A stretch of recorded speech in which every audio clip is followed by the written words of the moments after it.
that time again.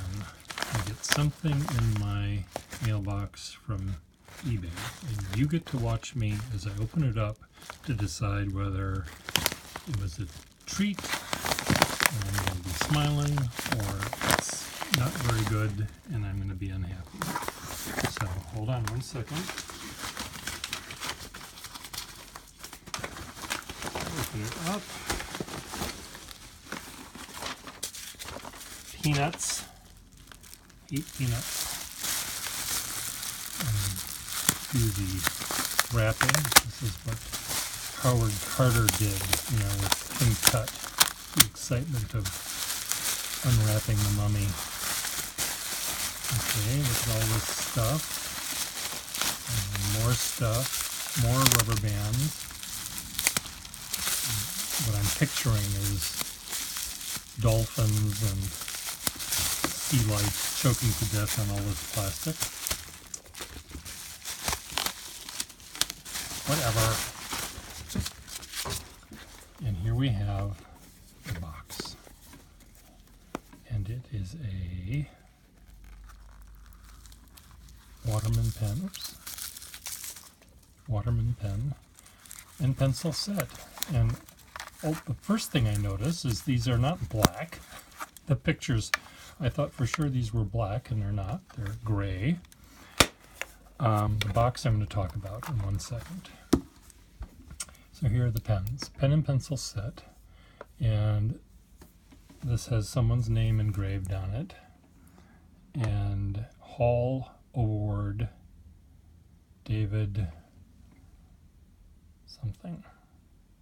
This is the exactly kind of engraving that I really don't like on pens that are heated. You take this machine, you put the pen in, it's like a typewriter, and you heat up the letters and you move the letter in the right thing and you press this thing down and it squishes into the plastic. The heated letter goes into the plastic, making a impression, and then you add gold into it afterwards to make it David Luck. Well, that's a more interesting name than most. But as you can see, it's pretty ugly. It should have silver lettering on the inside to match the silver trim. Okay, first of all, the pencil. Does the pencil work? Chances are it doesn't, because those pencils rarely did work. And there's no real way to, maybe this one can be fixed. Yes, this one I think can be fixed. Now there is a way to get this name out of here, and one way is by actually applying heat. The same heat that made the letters go in can make the letters go away by heating the plastic, and the plastic has memory, and the plastic will expand and the letters will go away to some degree. Okay, so now let's see what the pen writes like. I imagine it does not work. It needs to be fixed. So this is another one of those taper-write pens. So I'm just going to dip it in purple ink here because I need to fix the pen first. And let's see what it looks like. Well, it has, as taper-write pens do, they have a slightly flexible nib, even though they were pretending to copy the Parker 51. The nib was more exposed, so you can press down and the nib will splay and you'll get a thicker line. So that's not too bad. So now let's talk about boxes. When I used to write articles with my friend Peter Markman for Penworld magazine, one of our articles we wrote was called Point Counterpoint, and we would pick two sides of a topic and discuss it back and forth, and I would illustrate it with pictures, and Peter and I would write the thing. And one of the ones we did had to do with boxes, pen boxes. And Peter loves pen boxes, enthusiastically loves the boxes that the pens came in, and I was indifferent to them and more or less remain indifferent to them because it's one more thing you have to do to get the pen in your hand to write with it.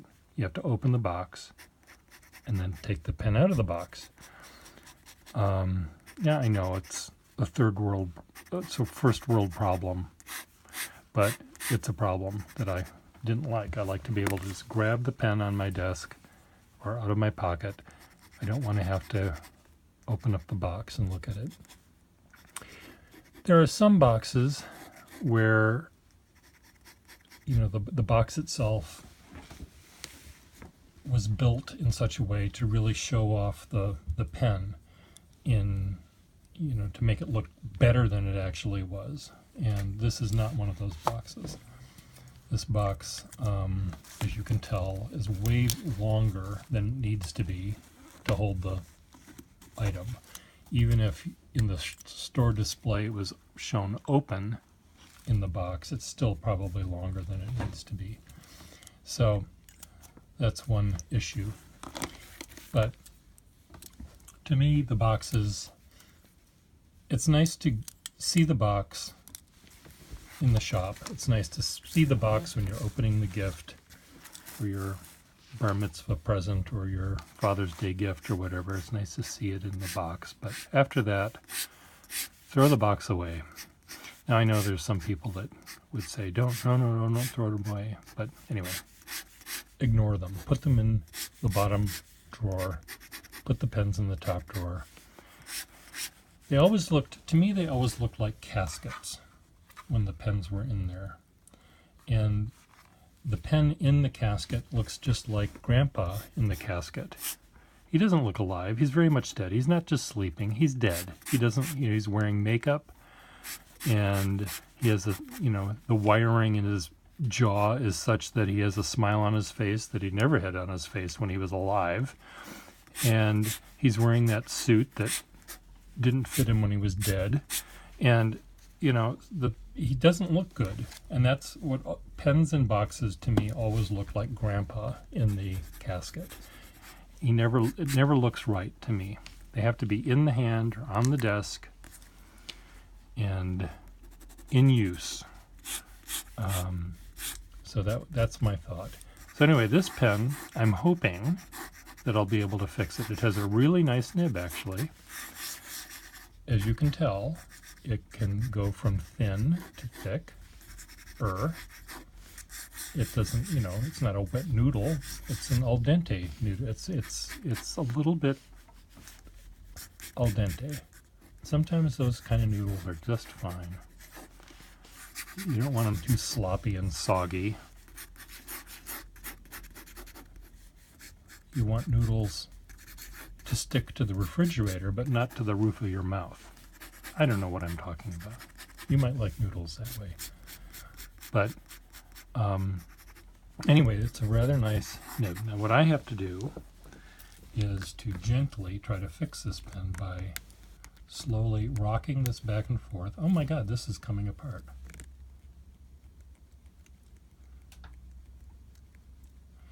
Sometimes it's very, very hard to take these pens apart, and I'm not advising any one of you to do this yourself on pens, because sometimes these sections are screw fit, and you'll break the pen trying to pull it out.